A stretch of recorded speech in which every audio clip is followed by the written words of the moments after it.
Good evening, ladies and gentlemen. I welcome you to this briefing by Foreign Secretary Sri Vikram Mishri on the ongoing developments regarding Operation Sindoor. We also have with us Colonel Sophia Qureshi and Wing Commander Vyomika Singh for this briefing. With that, I hand over the floor to Foreign Secretary. Sir. Thank you, Ranveer. Good evening. Thank you all for joining for this briefing. You would have perhaps seen some information related to developments since late last night, early this morning, which has been put out by the Ministry of Defense. Just in case it has been missed, I will request Colonel Sophia Qureshi and Wing Commander Vyomika Singh to just update you and fill you in on the details. Thank you, sir. Operation Sindoor पर 7 मई 2025 को हुई press conference के दौरान भारत ने अपनी प्रतिक्रिया को केंद्रित, संतुलित और गैर उत्तेजक बताया था। यह विशेष रूप से स्पष्ट किया गया था कि पाकिस्तानी सैन्य ठिकानों को निशाना नहीं बनाया गया। साथ ही दोहराया गया कि भारत में किसी भी सैन्य लक्ष्य पर हमले का उचित जवाब दिया जाएगा। 7 से 8 मई 2025 की रात को पाकिस्तान ने उत्तरी और पश्चिमी भारत में स्थित कई सैन्य ठिकानों को, जैसे कि अवंतीपुरा, श्रीनगर, जम्मू, पठानकोट, अमृतसर, कपूरथला, जालंधर, लुधियाना, आदमपुर, भटिंडा, चंडीगढ़, नाल, फलौदी, उत्तरलाई और भुज पर ड्रोन और मिसाइलों से हमला करने का प्रयास किया। इन हमलों को इंटीग्रेटेड काउंटर यूएस ग्रिड और वायु रक्षा प्रणालियों द्वारा निष्क्रिय कर दिया गया। इन हमलों का मलबा कई स्थानों से बरामद हुआ, जो कि पाकिस्तानी हमलों का प्रमाण है। On the night of 7th May 2025, Pakistan attempted to engage a number of military targets in northern and western India using drones and missiles. These places included Avantipura, Srinagar, Jammu, Pathankot, Amritsar, Kapurthala, Nal, Jalandhar, Ludhiana, Adampur, Bhatinda, Chandigarh, Falodi, Uttarlai and Bhuj. These were neutralized by the integrated counter unmanned aerial system and other air defense systems. The debris of these attacks is now being recovered from a number of locations that prove the Pakistani attacks.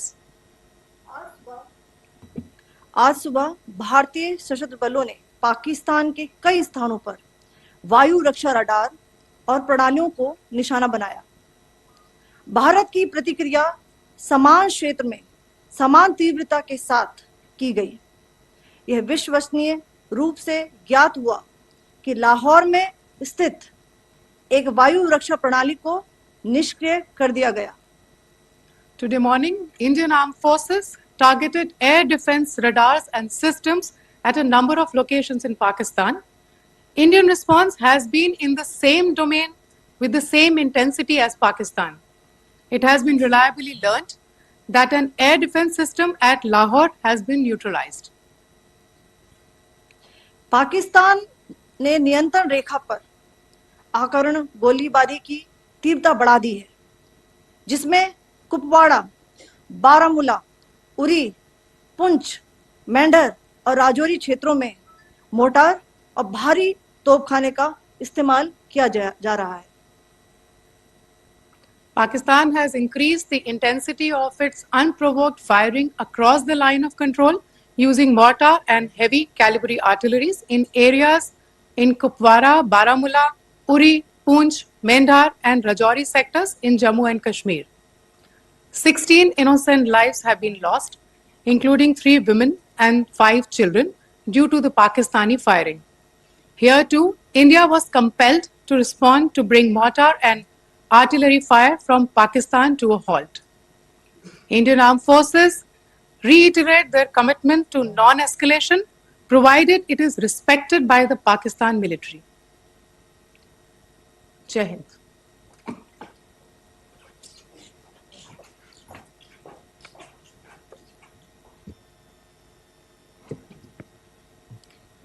Thank you.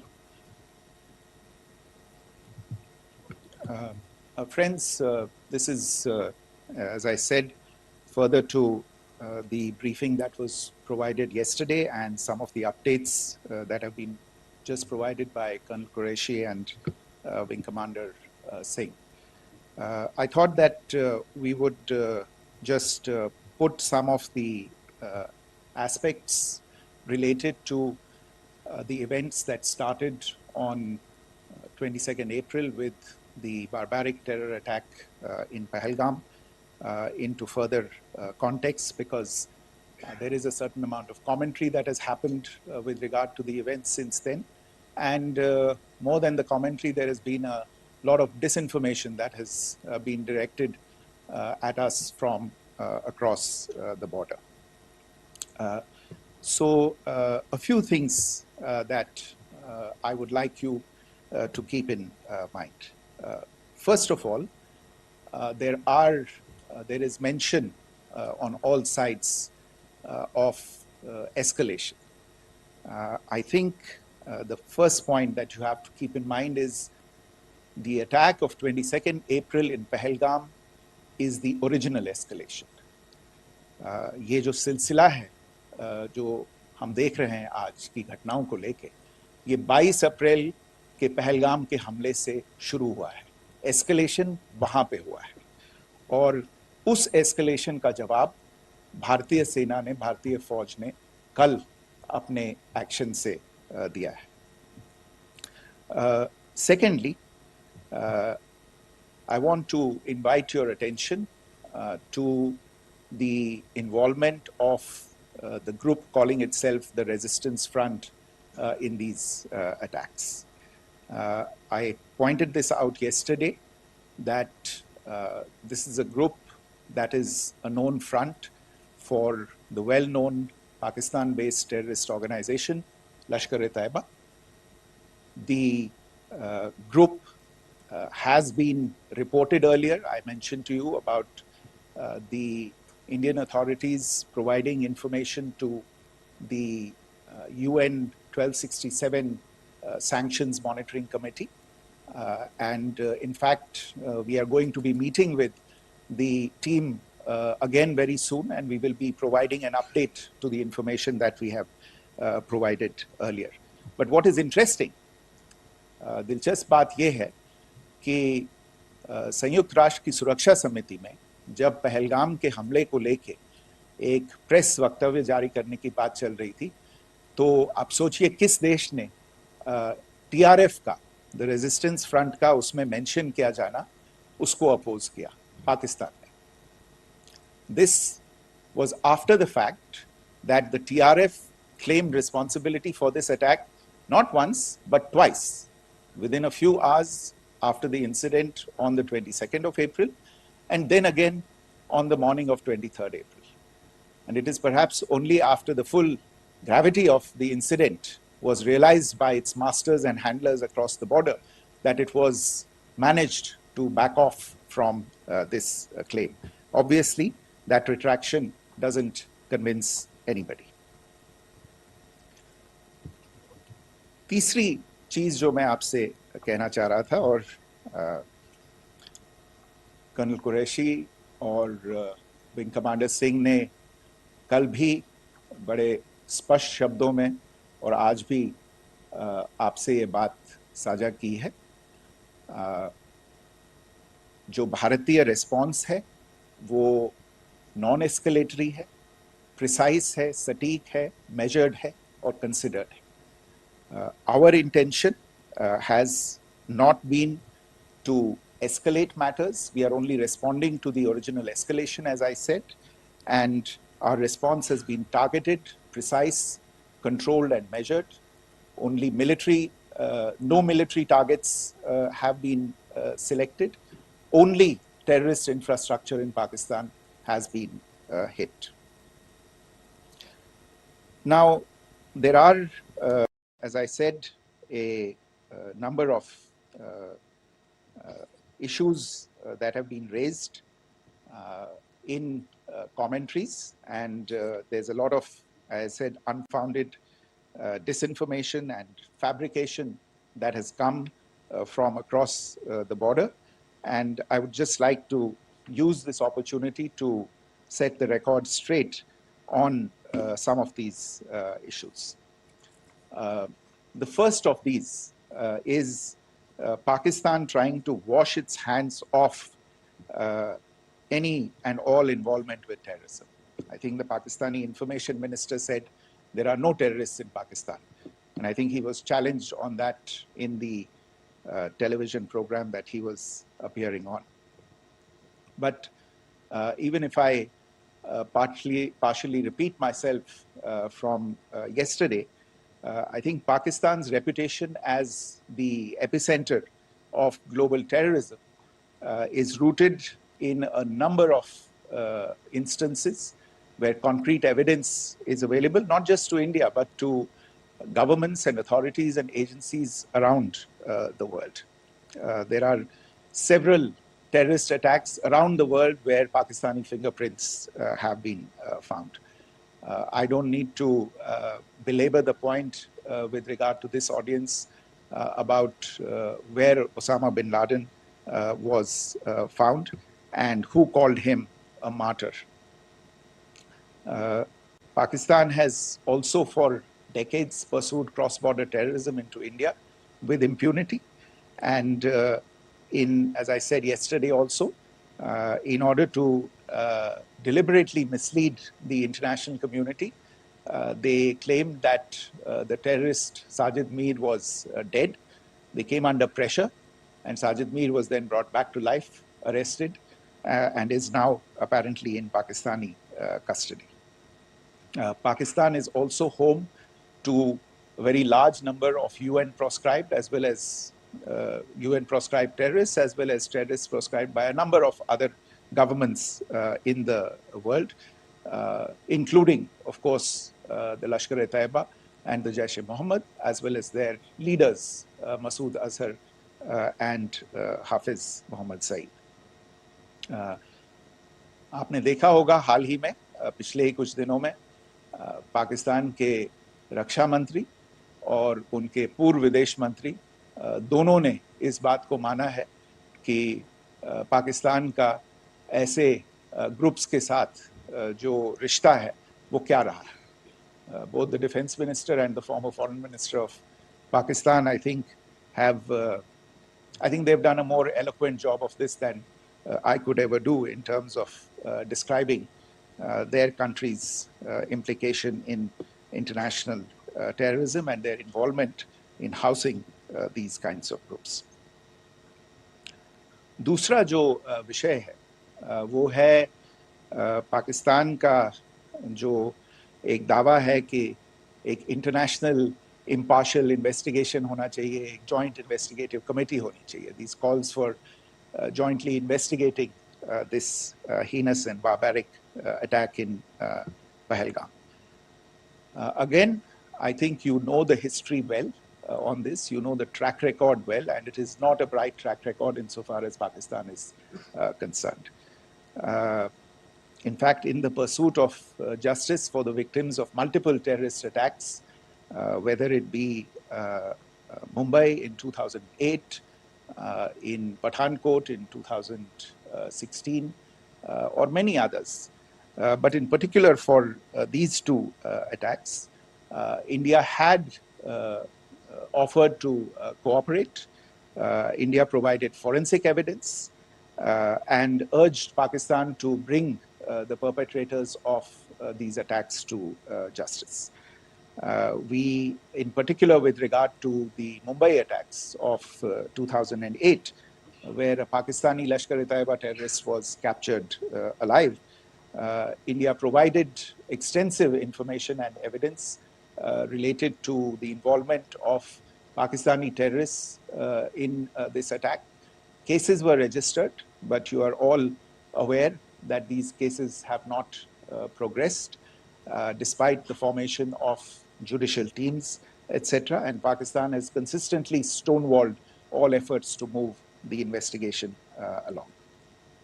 In fact, with regard to the Pathankot attack as well, a joint investigative team was formed.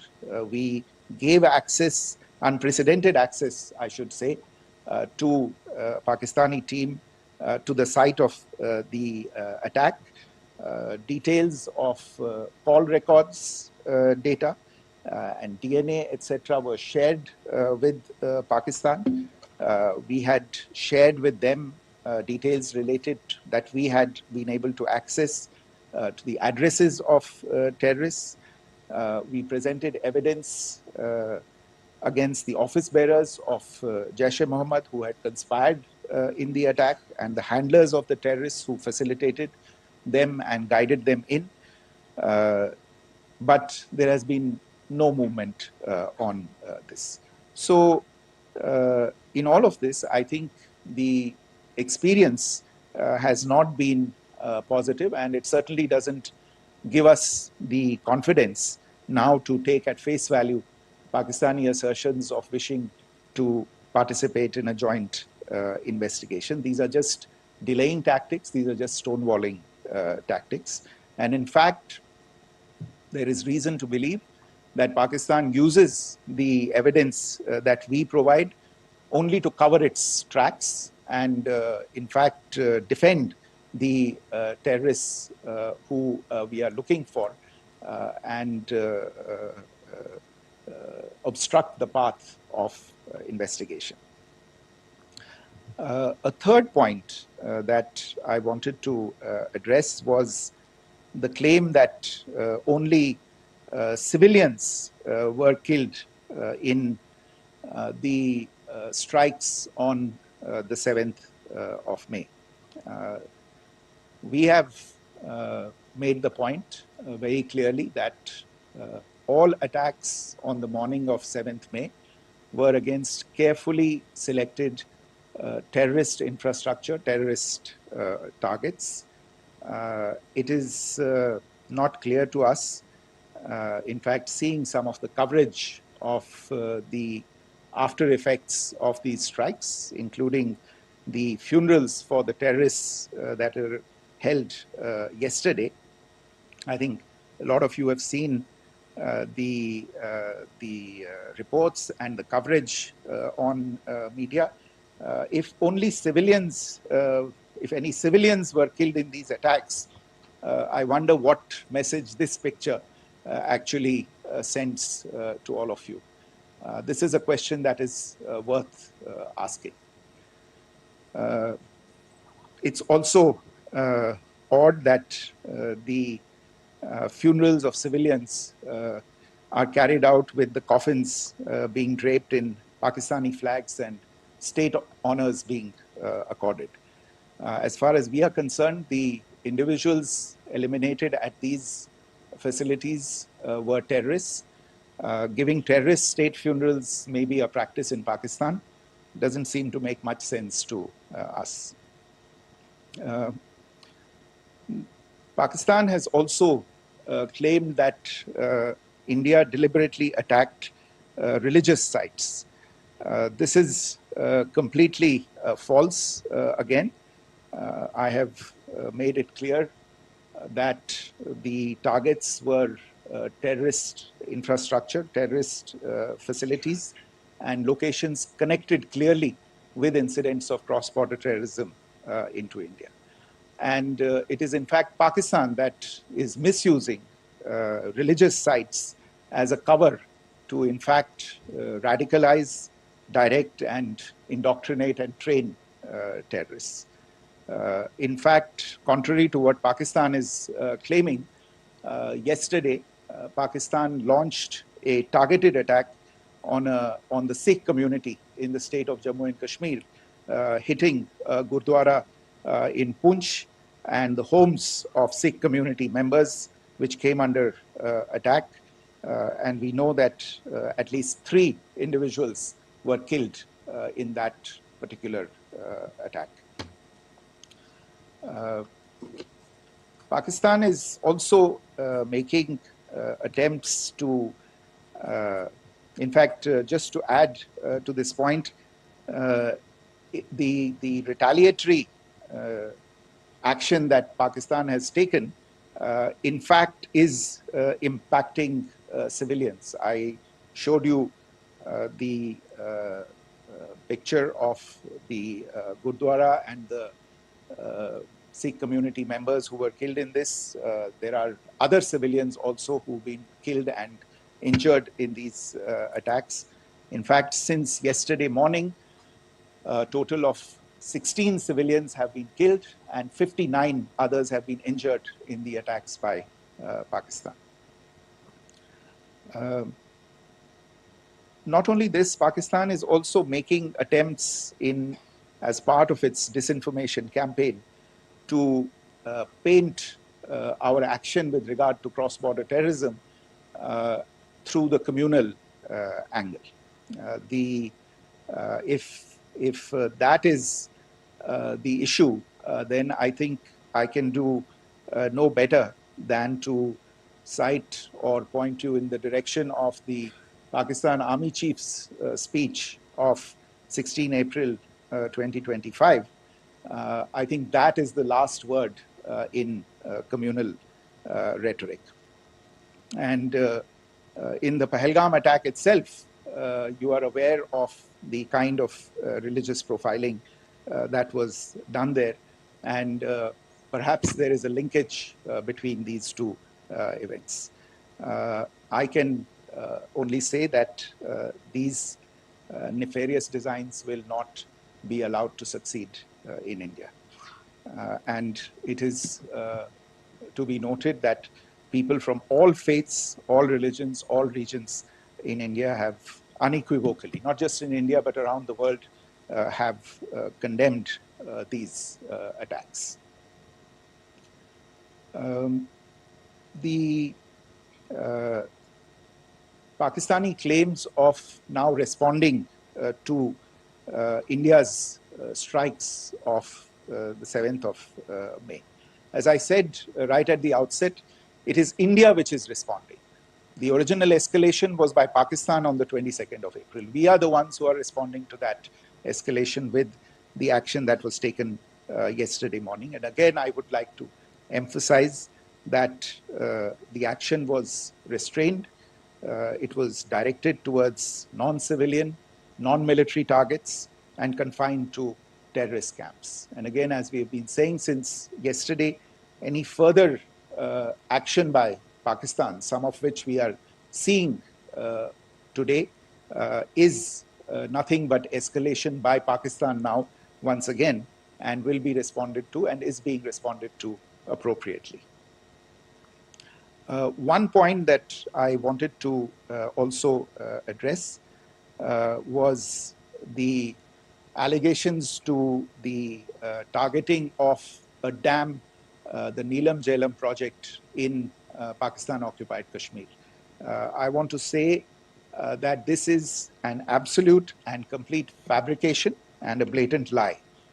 India has targeted only and only terrorist infrastructure, and the details of that, that terrorist infrastructure, together with the locations, were shared with you yesterday by Colonel Qureshi and Wing Commander Singh. I should note that if this kind of a claim is a pretext for targeting Indian infrastructure of a similar nature, Pakistan will be entirely responsible for the consequences that will undoubtedly follow. Finally, I want to address some issues that have been raised related to the Indus Waters Treaty and the disinformation that has been raised in regard to that as well. The fact is that there have been fundamental changes in the circumstances in which the Indus Waters Treaty was concluded, and they call for a reassessment of the obligations under the treaty. Over the last year and a half to 2 years, India has been in communication with the government of Pakistan. We've sent several notices to them requesting for negotiations to discuss modification of the treaty. India has for 6+ decades now honored the treaty, even during periods when Pakistan imposed multiple wars on us, and even when relations were adversarial. Pakistan is the one that has been acting in violation of the treaty, deliberately creating legal roadblocks in India exercising its legitimate rights on the Western rivers.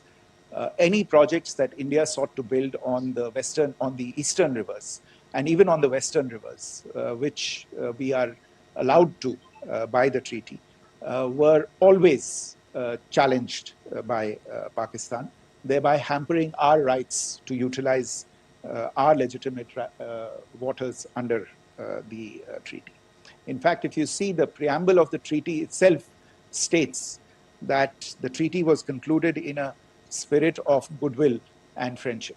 Mark those words, concluded in a spirit of goodwill and friendship.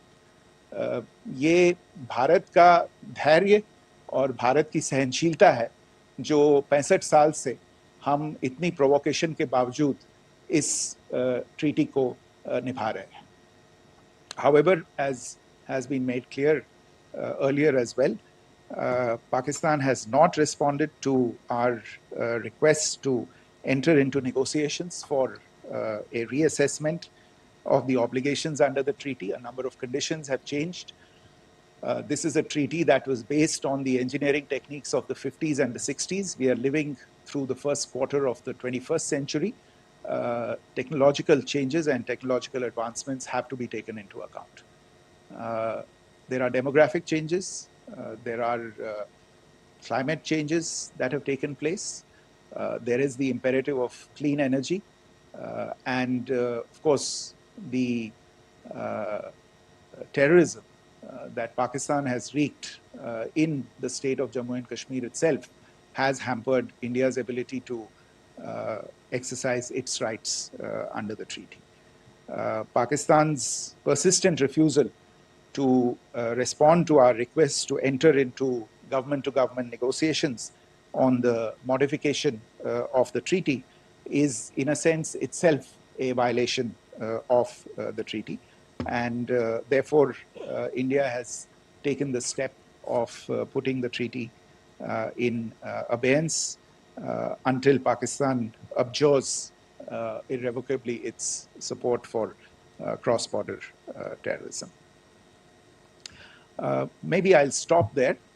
I mentioned earlier yesterday as well that this is an evolving situation.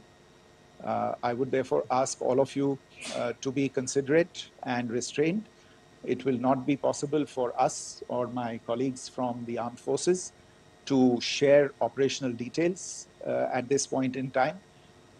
Beyond that, if you have any questions, may I have time for only a few, and I'll try to answer those questions. Okay, I give the floor to Rishabh. On Secretary, good evening. This is Rishabh from Times Now. I just wanted to understand, as per the press release that has been released earlier today, it says that we have successfully hit at the air defense of Lahore. Does it give our forces a better chances if in case of further escalation? And are there other air defense places as well at strategic location that were targeted? Rishabh, you are violating the first rule that I set out at the end of my remarks. The press release that has been issued by the Ministry of Defense today speaks for itself. It is related to operational matters. It's been released by the Ministry of Defense. As more information becomes available, it will be released at the appropriate time. Once again, please don't go into operational details at this point in time, because this is a constantly evolving situation. Yeah, go ahead. Foreign Secretary Smita Sharma, just wanted to ask, the Pakistani Minister Ishaq Dar in an interview has claimed that the national security advisors of India and Pakistan have spoken to each other, if you could confirm or deny, and is complete severance of diplomatic ties with Pakistan also on the table? I have no information with regard to contacts between the two national security advisors. Insofar as diplomatic relations are concerned, you've seen the steps that were announced in response to the following the meeting of the Cabinet Committee on Security on the 23rd of April. There are no further steps that are under consideration at this moment in time. Here, go ahead. Foreign secretary, मेरा नाम मनीष है, मैं TV9 Bharatvarsh से हूं, और आपने खुद ही बताया कि कितना मिस इन्फॉर्मेशन क्रॉस बॉर्डर से आ रहा है, बल्कि ऐसा लग रहा है जैसे पाकिस्तान के प्राइम मिनिस्टर और डिफेंस मिनिस्टर तक भी प्रोपेगेंडा करने में मिस इन्फॉर्मेशन में आ गए हैं। वो कई बार तो ये तक दावा करते हैं कि हम 3 राफेल हमने गिरा दिया, इतने हमने मिग गिरा दिए, और जब उनसे पूछा जाता है तो वो कहते हैं कि सोशल मीडिया में हमने ये सब चीज़ें देखी थी। तो अगर आधिकारिक तौर पर अगर आप कुछ कह सकें इस पर, ताकि उन्हें भी समझ में आए कि इस तरह के प्रोपेगेंडा नहीं चलने वाला है। देखिए, जब सही समय होगा तो आधिकारिक तौर पे इसके बारे में सूचना दी जाएगी, लेकिन जो आपका प्रश्न है कि प्रधानमंत्री और उप प्रधानमंत्री और विदेश मंत्री, उनके रक्षा मंत्री इस तरह की बातें कर रहे हैं, तो इसमें अचरज की कोई बात नहीं है। आखिरकार ये एक देश है जिसने अपना इसका जन्म लेते ही झूठ शुरू हो गया था। 1947 में जब पाकिस्तानी फौज ने जम्मू कश्मीर पे दावा बोला, तो उन्होंने किसी ऐसे वैसे व्यक्ति से नहीं, संयुक्त राष्ट्र से झूठ बोला कि हमारा कोई लेना देना नहीं है इससे। ये लोग जो गए हैं वो तो कबायली हैं। वो तो जब हमारी फौज वहाँ पे पहुंची और UN के लोग, संयुक्त राष्ट्र के लोग खुद वहाँ पे पहुंचे, उन्होंने देखा कि वहाँ तो पाकिस्तानी फौज घुसपैठ करके आ गई है, उसके बाद पाकिस्तान को मुंह की देखनी पड़ी और उनको मानना पड़ा कि हाँ, उनकी फौज वहाँ पे कुछ समय से पड़ी हुई है। तो ये जो यात्रा है एक तरह से 75 साल पहले शुरू हो चुकी है। तो I am not surprised that this kind of disinformation is being indulged in. Yeah. Siddhant. So Siddhant from Beyond. Sir, we have seen a lot of negative comments coming from the Pakistani military of escalation. If tomorrow there is an escalation, there are strikes, we know one attempt has been thwarted, what will be the Indian response to those attempts of creating more escalation? Because it is looking like it's going towards more escalation. And my second question is, are any other world powers, essentially the P5 countries, the West Asian countries, reaching out to de-escalate the current situation? Look, on escalation, we've already made our stance clear. I mean, there are two basic points. First of all, it is Pakistan that escalated on the 22nd of April. We are only responding to that escalation. And then what we have said yesterday and what my colleagues have said today, that now if there is an attempt at further escalation by Pakistan, it will be responded to in an appropriate domain. And therefore, the choice is entirely that of Pakistan to make. As to your second question, I don't think I can do better than to point you in the direction of the statements that are being made from practically every chancellery in the world and the sentiment that they are carrying. That sentiment essentially, and for the major portion, is support for the government of India in the context of the condemnation of the terrorist attack in Pahalgam on the 22nd of April. There is wide recognition of the government of India's right to respond to these attacks in self-defense, and of course a desire to ensure that there is not further escalation. I think these statements speak for themselves. Yeah. There. Sir, this is Mausami from India Today. Now, in the all-party meeting, we have learned that the defense minister has said that, in the operations in Sindoor, almost 100 terrorists were killed. Would we have any details about what is the number like, and also about if there were any big faces, masterminds, terrorist masterminds who were in fact killed? There is also a report that Masood Azhar's family's 10 members have been killed, and Rauf Asghar, who was actually the mastermind of Pulwama, he's also been badly, severely injured. I don't have information at this point in time to share with you on these issues. But as I said, I think, there is so much information out there on television, in the news media, in social media, that it sometimes looks like a long time has passed since this. Please understand that slightly over 36 hours only have passed since this operation was undertaken. Let us have some patience. Information will come out. It will be shared in due time. Shruti. Thank you, Foreign Secretary. Shruti Ranjan from Bloomberg. Sir, could you give us any understanding whether India has moved the IMF or the World Bank to kind of, sensitize them about the the bailout that Pakistan has, and the kind of stuff that the Pakistan government is doing? Look, we have an executive director at the IMF. Tomorrow there is a meeting of the board of the IMF, and I'm sure that our executive director will put forward India's position. The decisions of the board are a different matter. You know the process through which they are made. But I think the case with regard to Pakistan should be self-evident to those people who generously open their pockets to bail out this country. And since you are from Bloomberg, I think you would have the data on how many IMF bailout programs have been, very good, thank you, have been sanctioned in the space of the last 3 decades. And I think you would also have an idea of how many of those programs have actually reached successful conclusion. Probably not many. So I think this is a decision that board members have to take by looking deep within themselves and looking at the facts. So we can, one last question, sir. Yeah. One last question. Foreign Secretary, I'm Siddhant from CNN News 18. I would like to know, since it's an opportunity to speak to you, I would like to know the response coming from United States since last 3 weeks. Saudi Arabia, Qatar. In fact, Prime Minister Modi spoke to Qatar before the strikes that evening. Perhaps how do you read the support coming from these countries? Perhaps traditionally they were seen on the other side.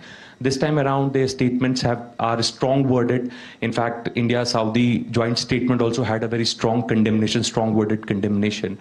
United States at all level have condemned the attack and have extended support. In fact, Saudi Deputy Foreign Minister is in India. He just met EMS Jaishankar. Also, if you could shed some light on his visit, his meeting with EMS Jaishankar. In fact, we have also been told that he met Prime Minister Modi. Thank you. Look, all the countries that you named and many others, we have been in touch with them. The Prime Minister has spoken to a large number of world leaders. A large number of world leaders have called him, as have called the External Affairs Minister. As we speak, there are conversations going on today as well with world leaders.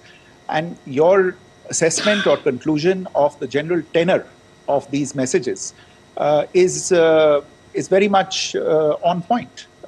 And I think this is a recognition of the fact, firstly, of the barbaric nature, the unprecedented nature and character and features of the attack in Pahalgam, and a recognition of India's right to respond to this.